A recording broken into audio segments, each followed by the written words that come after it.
Épître de Paul aux Colossiens, chapitre 1er.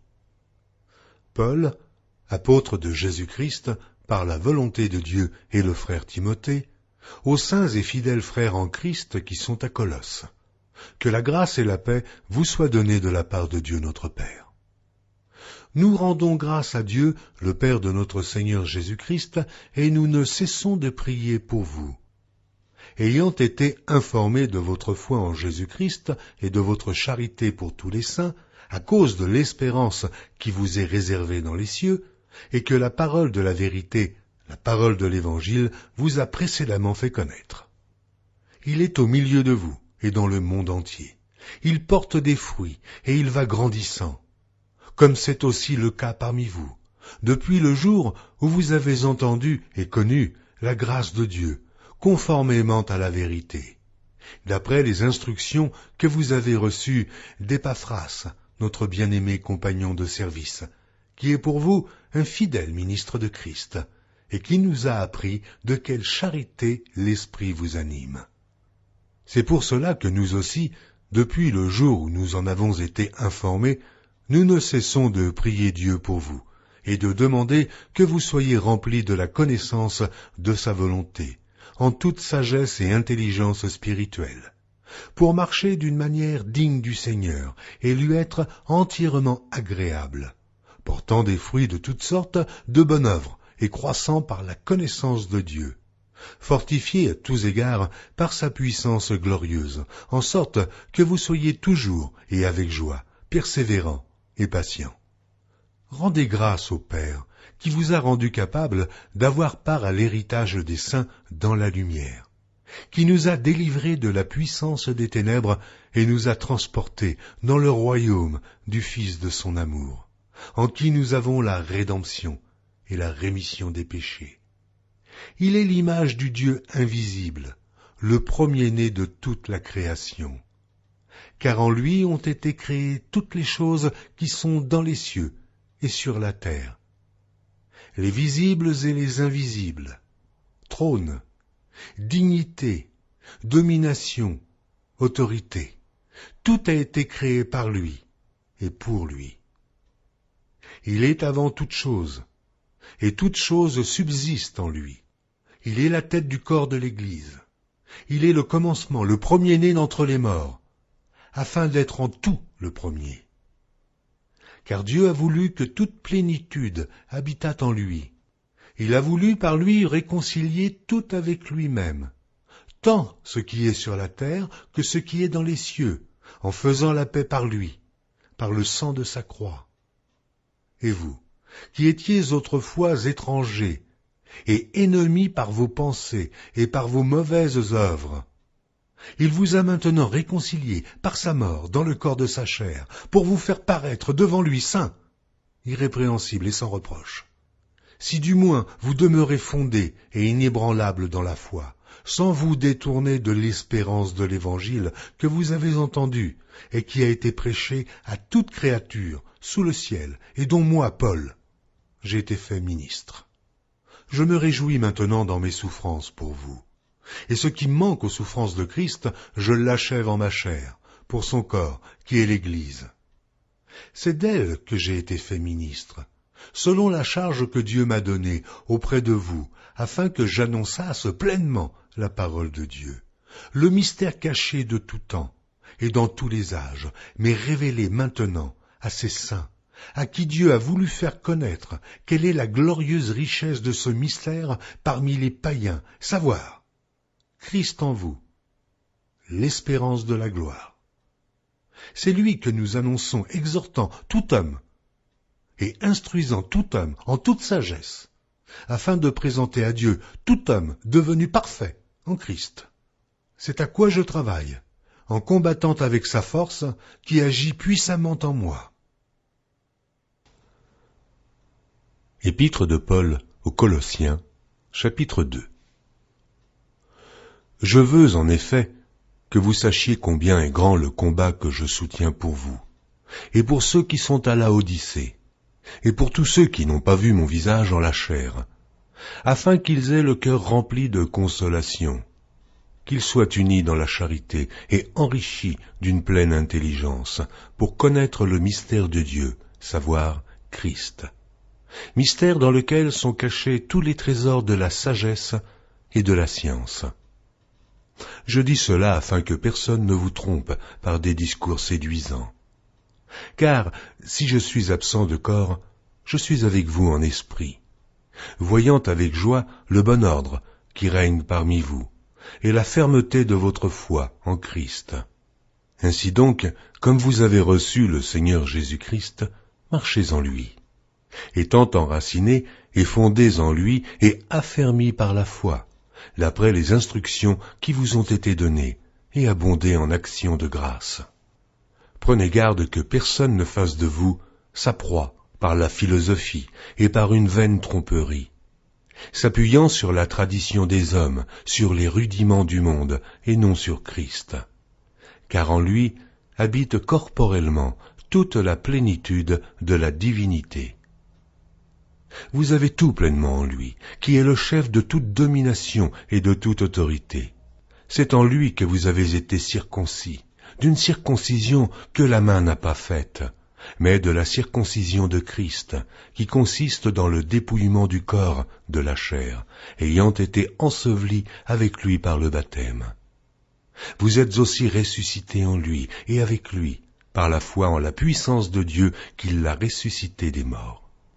Vous qui étiez morts par vos offenses et par l'incirconcision de votre chair, il vous a rendus à la vie avec lui, en nous faisant grâce pour toutes nos offenses.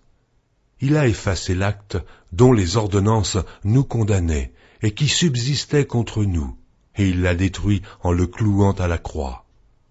Il a dépouillé les dominations et les autorités, et les a livrées publiquement en spectacle, en triomphant d'elles par la croix.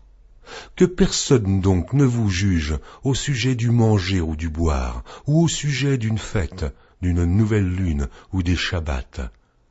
C'était l'ombre des choses à venir, mais le corps est en Christ. Qu'aucun homme sous une apparence d'humilité et par un culte des anges ne vous ravisse à son gré le prix de la course, tandis qu'il s'abandonne à ses visions et qu'il est enflé d'un vain orgueil par ses pensées charnelles, sans s'attacher au chef, dont tout le corps, assisté et solidement assemblé par des jointures et des liens, tire l'accroissement que Dieu donne. Si vous êtes morts avec Christ au rudiment du monde, pourquoi, comme si vous viviez dans le monde, vous impose-t-on ces préceptes? Ne prends pas, ne goûte pas, ne touche pas, préceptes qui tous deviennent pernicieux par l'abus, et qui ne sont fondés que sur les ordonnances et les doctrines des hommes. Ils ont, à la vérité, une apparence de sagesse, en ce qu'ils indiquent un culte volontaire, de l'humilité et le mépris du corps. Mais ils sont sans aucun mérite et contribuent à la satisfaction de la chair.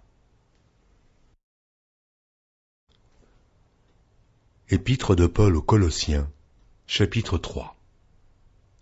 Si donc vous êtes ressuscités avec Christ, cherchez les choses d'en haut, où Christ est assis à la droite de Dieu. Affectionnez-vous aux choses d'en haut, et non à celles qui sont sur la terre, car vous êtes morts, et votre vie est cachée avec Christ en Dieu.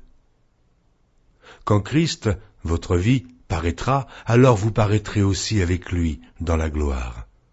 Faites donc mourir les membres qui sont sur la terre, l'impudicité, l'impureté, les passions, les mauvais désirs et la cupidité qui est une idolâtrie. C'est à cause de ces choses que la colère de Dieu vient sur les fils de la rébellion, parmi lesquels vous marchiez autrefois, lorsque vous viviez dans ces péchés. Mais maintenant, renoncez à toutes ces choses, à la colère, à l'animosité, à la méchanceté, à la calomnie, aux paroles déshonnêtes qui pourraient sortir de votre bouche. Ne mentez pas les uns aux autres, vous étant dépouillés du vieil homme et de ses œuvres, et ayant revêtu l'homme nouveau, qui se renouvelle dans la connaissance, selon l'image de celui qui l'a créé. Il n'y a ici ni grec, ni juif, ni circoncis, ni incirconcis, ni barbare, ni chite, ni esclave, ni libre, mais Christ est tout et en tous. Ainsi donc, comme des élus de Dieu saints et bien-aimés, revêtez-vous d'entrailles de miséricorde, de bonté, d'humilité, de douceur et de patience. Supportez-vous les uns les autres, et si l'un a sujet de se plaindre de l'autre, pardonnez-vous réciproquement. De même que Christ vous a pardonné, pardonnez-vous aussi. Mais par-dessus toutes ces choses, revêtez-vous de la charité, qui est le lien de la perfection. Et que la paix de Christ, à laquelle vous avez été appelés pour former un seul corps, règne dans vos cœurs, et soyez reconnaissants. Que la parole de Christ habite parmi vous abondamment. Instruisez-vous et exhortez-vous les uns les autres en toute sagesse, par des psaumes, par des hymnes, par des cantiques spirituels, chantant à Dieu dans vos cœurs sous l'inspiration de la grâce. Et quoi que vous fassiez en parole ou en œuvre, faites tout au nom du Seigneur Jésus, en rendant par lui des actions de grâce à Dieu le Père.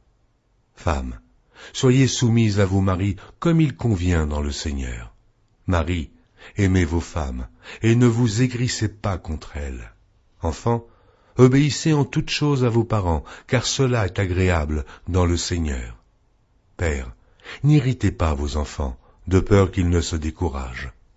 Serviteurs, obéissez en toutes choses à vos maîtres, selon la chair, non pas seulement sous leurs yeux, comme pour plaire aux hommes, mais avec simplicité de cœur, dans la crainte du Seigneur.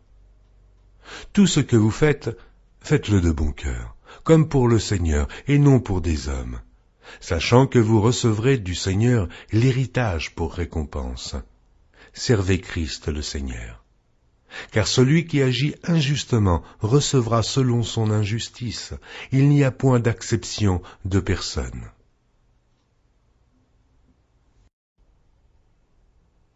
Épître de Paul aux Colossiens, chapitre 4. Maîtres, accordez à vos serviteurs ce qui est juste et équitable, sachant que vous aussi, vous avez un maître dans le ciel. Persévérez dans la prière, veillez-y avec action de grâce. Priez en même temps pour nous, afin que Dieu nous ouvre une porte pour la parole, en sorte que je puisse annoncer le mystère de Christ pour lequel je suis dans les chaînes, et le faire connaître comme je dois en parler. Conduisez-vous avec sagesse envers ceux du dehors, et rachetez le temps. Que votre parole soit toujours accompagnée de grâce, assaisonnée de sel, afin que vous sachiez comment il faut répondre à chacun. Tychique, le bien-aimé frère et le fidèle ministre, mon compagnon de service dans le Seigneur, vous communiquera tout ce qui me concerne. Je l'envoie exprès vers vous, pour que vous connaissiez notre situation, et pour qu'il console vos cœurs. Je l'envoie avec Onésime, le fidèle et bien-aimé frère, qui est des vôtres. Ils vous informeront de tout ce qui se passe ici. Aristarque, mon compagnon de captivité, vous salue, ainsi que Marc, le cousin de Barnabas, au sujet duquel vous avez reçu des ordres. S'il va chez vous, accueillez-le. Jésus, appelé Justus, vous salue aussi. Ils sont du nombre des circoncis, et les seuls qui aient travaillé avec moi pour le royaume de Dieu, et qui aient été pour moi une consolation. Épaphras, qui est des vôtres, vous salue.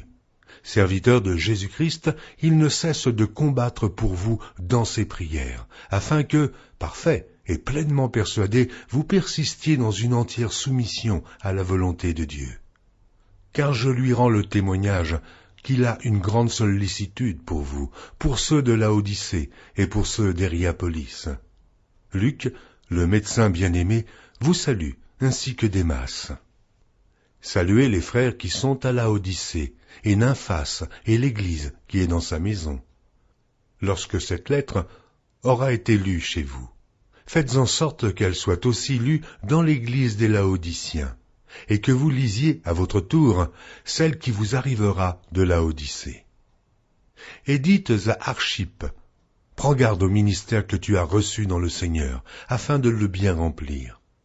Je vous salue, moi, Paul, de ma propre main. Souvenez-vous de mes liens, et que la grâce soit avec vous.